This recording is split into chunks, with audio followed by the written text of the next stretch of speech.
Selamat siang, salam sejahtera bagi kita semua. Perkenalkan, namaku Cika Natasha.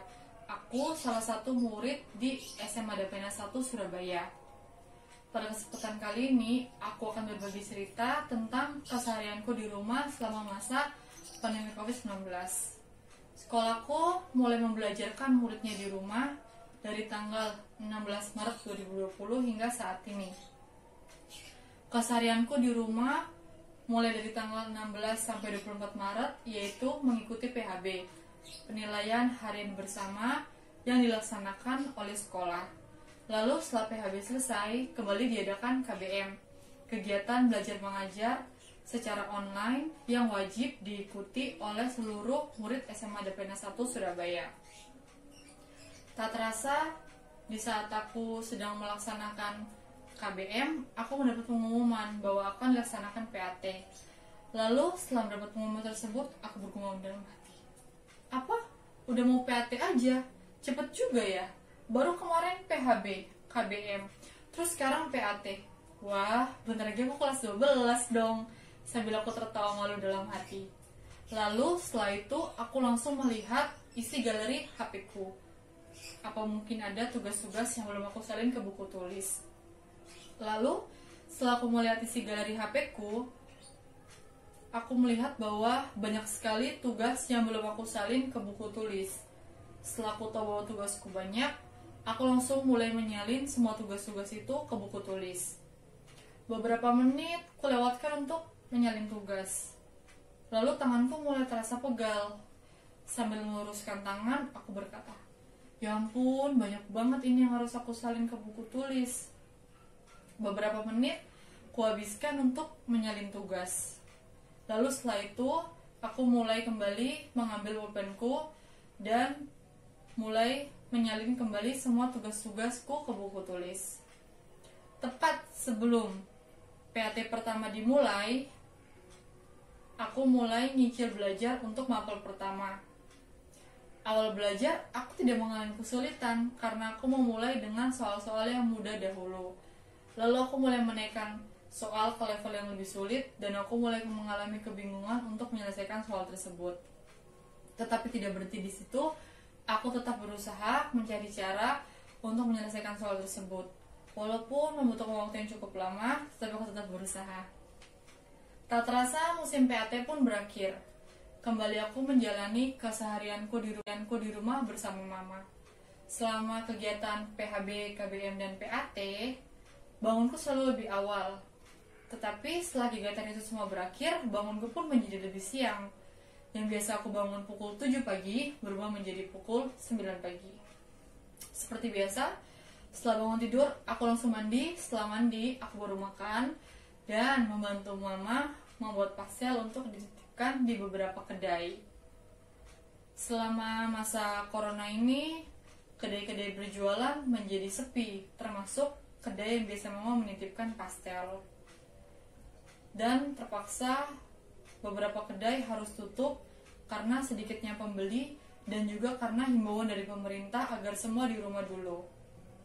Ekonomi keluarga kami pun menjadi sulit, tetapi bersyukur masih ada beberapa kedai yang masih buka sehingga mama masih bisa menitipkan pastel hingga waktu mendekati Hari Raya Idul Fitri. Walaupun jumlah pastel yang dititipkan tidak banyak seperti semula, tetapi kami tetap berusaha. Selama masa corona ini, bukan hanya ekonomi kami menjadi sulit, tetapi kami juga sulit untuk pergi beribadah ke gedung gereja. Awal corona masuk ke Indonesia, khususnya di kota Surabaya, tempat-tempat beribadah belum ditutup, tetapi setelah banyak penduduk kota Surabaya yang terkena virus corona, oleh karena itu pemerintah menghimbau agar semua di rumah dahulu dan sementara menutup tempat-tempat ibadah termasuk gedung gereja. Aku dan mama tetap mengikuti ibadah secara live streaming. Walaupun rasanya berbeda dengan ibadah di gedung gereja secara langsung, tetapi kami tetap memanfaatkan waktu yang ada dengan ibadah secara live streaming agar kami tetap diingatkan oleh firman Tuhan di hari zaman seperti ini. Dengan ditutupnya gereja dan diadakan ibadah live streaming, untuk orang-orang yang mempunyai HP canggih dapat mengikuti ibadah tersebut. Tetapi bagaimana untuk orang-orang yang tidak mempunyai HP canggih, dan bahkan yang tidak mempunyai HP, maka mereka pun tidak dapat mengikuti ibadah secara live streaming.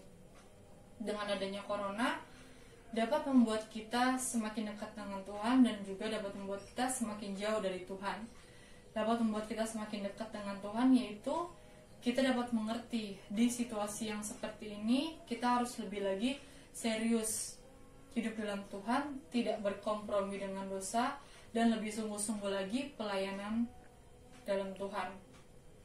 Karena kita tidak tahu di masa yang akan datang, di hari yang akan datang, apa kita masih bisa melaksanakan hal tersebut dengan dosa, dan lebih sungguh-sungguh lagi pelayanan dalam Tuhan.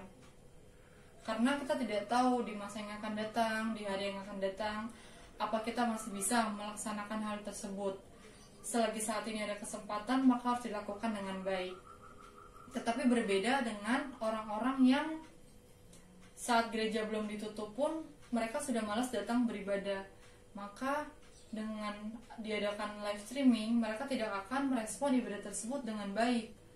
Dan mereka memiliki hidup yang sudah jauh dari Tuhan, semakin jauh dari Tuhan. Kasus ini berdasarkan kasus yang kutemui di lapangan. Memang tidak semua orang seperti itu. Sangat bersyukur untuk orang-orang yang sedang diadakan live streaming dapat mengikuti ibadah tersebut dengan baik dan memiliki kehidupan baru yang berbeda dengan kehidupan lama. Selama masa corona ini, hubungan sosial pun menjadi ada jarak. Salah satu duka yang dirasakan oleh seluruh penduduk Indonesia yaitu jaga jarak antara satu dengan yang lain. Kita tidak bisa lagi seperti dulu, yang bebas kemana saja, kapan saja, dan bersama siapa saja. Tetapi bukan hal tersebut buruk, justru hal tersebut baik, karena dapat menjaga kita dan juga menjaga orang-orang di lingkungan sekitar kita. Setiap hal yang terjadi, baik buruknya tergantung bagaimana kita menilai hal tersebut. Jika kita bisa melihat sisi positif dari hal tersebut, maka semuanya tidak akan menjadi begitu buruk. Tetapi jika dari awal kita sudah melihat sisi negatifnya dan tidak mau memandang ke depan, maka itu semua akan terjadi sesuai dengan yang kita pikirkan. Oleh karena itu, dengan adanya corona pun membawa hal positif dan juga negatif untuk kehidupan kita. Hal positifnya yaitu kita menjadi lebih bersih, sering cuci tangan, pakai masker saat keluar, banyak waktu untuk keluarga, dan lebih lagi sungguh-sungguh hidup dalam Tuhan. Sedangkan hal negatifnya yaitu kita menjadi jaga jarak antara tetangga, keluarga, teman, sulit untuk berpergian kemanapun, dan ekonomi pun menjadi sulit. Sekian yang dapat saya sampaikan. Terima kasih, mohon maaf apabila ada kata-kata yang kurang berkenan di hati teman-teman dan juga Bapak Ibu guru semua. Terima kasih, salam sejahtera bagi kita semua.